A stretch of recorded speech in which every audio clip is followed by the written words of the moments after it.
ആകാശവാണി.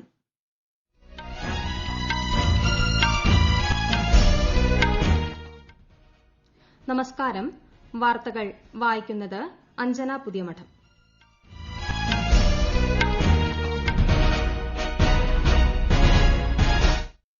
പ്രധാന വാർത്തകൾ. പാരമ്പര്യ അറിവ് ആധുനിക കാലത്തിന്റെ ആവശ്യങ്ങൾക്കനുസരിച്ച് വികസിപ്പിക്കണമെന്ന് പ്രധാനമന്ത്രി നരേന്ദ്രമോദി. ജാംനഗർ, ജയ്പൂർ എന്നിവിടങ്ങളിലെ ആയുർവേദ ഗവേഷണ കേന്ദ്രങ്ങൾ പ്രധാനമന്ത്രി രാജ്യത്തിന് സമർപ്പിച്ചു. കോവിഡ് വ്യാപന ചങ്ങല പൊട്ടിക്കാൻ സമഗ്ര പരിശോധനകൾ നിർണായകമെന്ന് കേന്ദ്ര ആരോഗ്യ മന്ത്രാലയം. ഈ ഖാരിഫ് സീസണിൽ രാജ്യത്തെ 23 ലക്ഷത്തോളം കർഷകരിൽ നിന്നായി 50,000 കോടി രൂപയുടെ ധാന്യങ്ങൾ സംഭരിച്ചതായി കേന്ദ്ര സർക്കാർ. സർക്കാർ രൂപീകരണം ചർച്ച ചെയ്യാൻ ബീഹാറിൽ NDA യോഗം ഇന്ന്. 6 സംസ്ഥാനങ്ങളിലെ കുടിയേറ്റ തൊഴിലാളികൾക്കായി കേന്ദ്ര നൈപുണ്യ വികസന മന്ത്രാലയം തൊഴിൽ നൈപുണ്യ പരിശീലനം ആരംഭിച്ചു. വാർത്തകൾ വിശദമായി. പാരമ്പര്യ അറിവ് ആധുനിക കാലത്തിന്റെ ആവശ്യങ്ങൾക്കനുസരിച്ച് വികസിപ്പിക്കേണ്ടത് അനിവാര്യമാണെന്ന് പ്രധാനമന്ത്രി നരേന്ദ്രമോദി. ആയുർവേദ ദിനത്തോടനുബന്ധിച്ച് ഗുജറാത്തിലെ ജാംനഗർ, രാജസ്ഥാനിലെ ജയ്പൂർ എന്നിവിടങ്ങളിലെ ആയുർവേദ ഗവേഷണ കേന്ദ്രങ്ങൾ രാജ്യത്തിന് സമർപ്പിക്കുകയായിരുന്നു പ്രധാനമന്ത്രി. साथियों, आयुर्वेद भारत की एक विरासत है जिसके विस्तार में पूरी मानवता की भलाई है. ये देखकर किस भारतीय को खुशी नहीं होगी कि हमारा पारंपरिक ज्ञान अब अन्य देशों को भी समृद्ध कर रहा है. WHO ने global centre for traditional medicine इसकी स्थापना के लिए दुनिया में से भारत को चुना है और अब भारत में से दुनिया के लिए इस दिशा में काम होगा. मुझे विश्वास है कि जिस प्रकार Bharat pharmacy of the world इस रूप में उभरा है, उसी प्रकार पारंपरिक चिकित्सा का ये सेंटर भी ग्लोबल वेलनेस का सेंटर बनेगा. कोरोना काल में पूरी दुनिया में आयुर्वेदिक प्रोडक्ट्स की मांग तेजी से बढ़ी है. ലോകാരോഗ്യ സംഘടനാ തലവൻ ടെഡ്രോസ് അഥാനം ഗബ്രിയേസസും ചടങ്ങിൽ വിർച്വലായി പങ്കെടുത്തു. രാജസ്ഥാൻ, ഗുജറാത്ത് മുഖ്യമന്ത്രിമാരും ചടങ്ങിൽ സംസാരിച്ചു. ധൻതെരസ് ദിവസമായ ഇന്ന് പ്രധാനമന്ത്രി നരേന്ദ്രമോദി ജനങ്ങൾക്ക് ആശംസകൾ നേർന്നു. ധന്വന്തരി ദേവൻ ഏവരുടെയും ജീവിതത്തിൽ സന്തോഷവും സമൃദ്ധിയും സൌഭാഗ്യവും ആരോഗ്യവും നൽകി അനുഗ്രഹിക്കട്ടെയെന്നും അദ്ദേഹം ആശംസാ സന്ദേശത്തിൽ പറഞ്ഞു. നടപ്പ് ഖാരിഫ് സീസണിൽ രാജ്യത്തെ 22,84,000 നെൽകർഷകരിൽ നിന്നായി 50,000 കോടി രൂപ ചെലവിൽ ധാന്യങ്ങൾ താങ്ങുവില നൽകി സംഭരിച്ചതായി കേന്ദ്ര സർക്കാർ അറിയിച്ചു. പഞ്ചാബ്, ഹരിയാന, ഉത്തർപ്രദേശ്, തെലങ്കാന, ഉത്തരാഖണ്ഡ്, തമിഴ്നാട്, ചണ്ഡിഗഡ്, ജമ്മുകാശ്മീർ, കേരളം, ഗുജറാത്ത്, ആന്ധ്രാപ്രദേശ് എന്നിവിടങ്ങളിൽ നിന്നായി 269 ലക്ഷം ടൺ നെല്ല് സംഭരിച്ചു. പഞ്ചാബിൽ നിന്ന് മാത്രം ശേഖരിച്ചത് 189 ലക്ഷം ടൺ നെല്ലാണ്. പ്രധാനമന്ത്രി കൌശൽ വികാസ് യോജനയിൻ കീഴിൽ കേന്ദ്ര നൈപുണ്യ വികസന മന്ത്രാലയം 6 സംസ്ഥാനങ്ങളിലെ കുടിയേറ്റ തൊഴിലാളികൾക്കുള്ള തൊഴിൽ നൈപുണ്യ പരിശീലനം ആരംഭിച്ചു.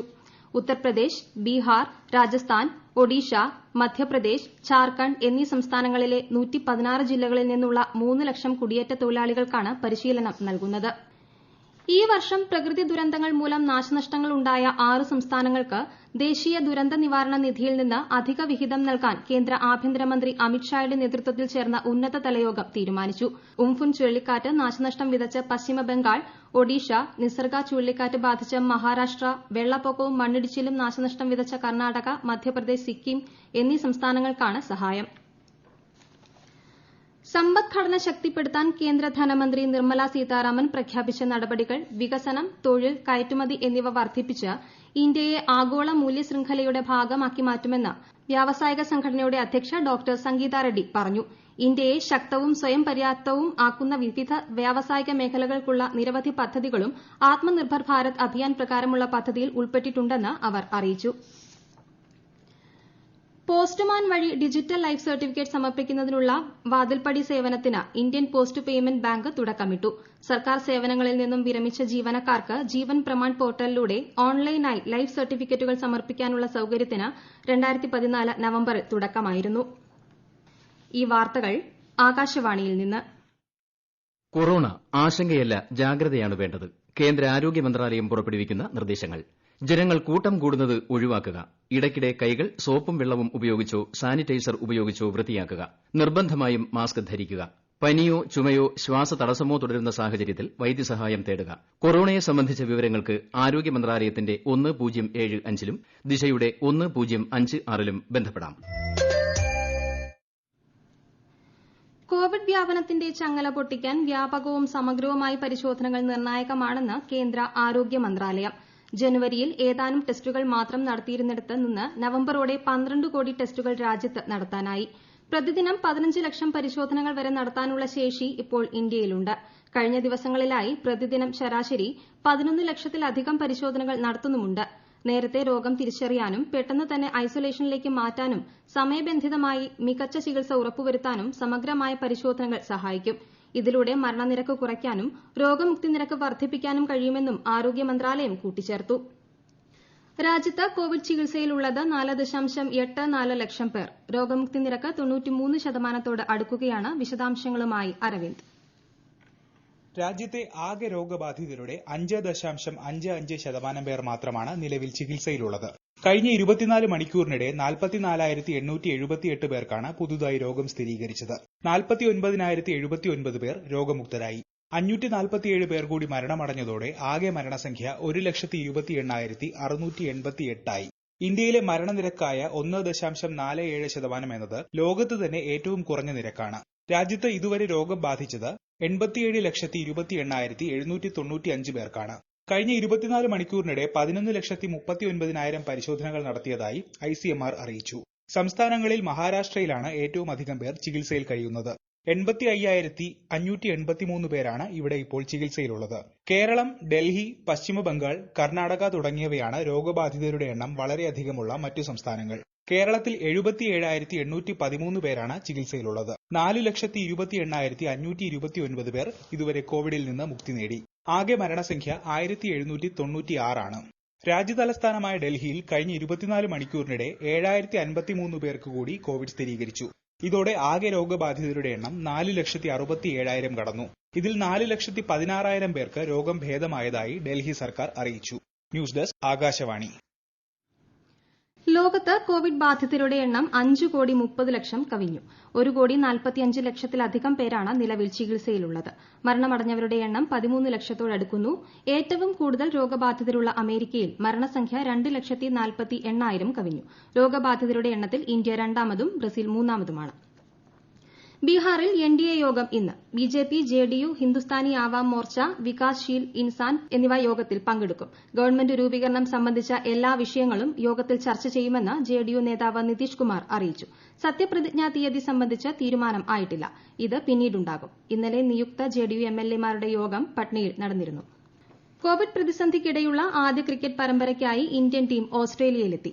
സിഡ്നിയിലെത്തിയ ഇന്ത്യൻ ടീം 14 ദിവസത്തെ സമ്പർക്ക വിലക്കിൽ പ്രവേശിച്ചു. 3 ട്വന്റി-ട്വന്റികൾ, ഏകദിന മത്സരങ്ങൾ, 4 ടെസ്റ്റുകൾ എന്നിവയാണ് പരമ്പരയിലുള്ളത്. മത്സരങ്ങൾ ഈ മാസം 27-ന് ആരംഭിക്കും. രാജ്യത്തെ ഓഹരി വിപണികളിൽ നേട്ടം. മുംബൈ ഓഹരി സൂചിക സെൻസെക്സ് 62 പോയിന്റ് ഉയർന്ന് 43,426-ലും ദേശീയ ഓഹരി സൂചിക നിഫ്റ്റി 18 പോയിന്റ് ഉയർന്ന് 12,706-ലുമാണ് വ്യാപാരം പുരോഗമിക്കുന്നത്. സ്വർണ്ണവിലയിൽ വർധന. പവന് 200 രൂപ വർദ്ധിച്ച് 37,960 രൂപയും ഗ്രാമിന് 25 രൂപ വർദ്ധിച്ച് 4,745 രൂപയുമാണ് ഇന്നത്തെ വില. പ്രധാന വാർത്തകൾ വീണ്ടും. പാരമ്പര്യ അറിവ് ആധുനിക കാലത്തിന്റെ ആവശ്യങ്ങൾക്കനുസരിച്ച് വികസിപ്പിക്കണമെന്ന് പ്രധാനമന്ത്രി നരേന്ദ്രമോദി. ജാംനഗർ, ജയ്പൂർ എന്നിവിടങ്ങളിലെ ആയുർവേദ ഗവേഷണ കേന്ദ്രങ്ങൾ പ്രധാനമന്ത്രി രാജ്യത്തിന് സമർപ്പിച്ചു. കോവിഡ് വ്യാപന ചങ്ങല പൊട്ടിക്കാൻ സമഗ്ര പരിശോധനകൾ നിർണായകമെന്ന് കേന്ദ്ര ആരോഗ്യ മന്ത്രാലയം. ഈ ഖാരിഫ് സീസണിൽ രാജ്യത്തെ 23 ലക്ഷത്തോളം കർഷകരിൽ നിന്നായി 50,000 കോടി രൂപയുടെ ധാന്യങ്ങൾ സംഭരിച്ചതായി കേന്ദ്ര സർക്കാർ. സർക്കാർ രൂപീകരണം ചർച്ച ചെയ്യാൻ ബീഹാറിൽ NDA യോഗം ഇന്ന്. 6 സംസ്ഥാനങ്ങളിലെ കുടിയേറ്റ തൊഴിലാളികൾക്കായി കേന്ദ്ര നൈപുണ്യ വികസന മന്ത്രാലയം തൊഴിൽ നൈപുണ്യ പരിശീലനം ആരംഭിച്ചു. വാർത്തകൾ കഴിഞ്ഞു. അടുത്ത വാർത്താ പ്രക്ഷേപണം വൈകുന്നേരം 6:30-ന്.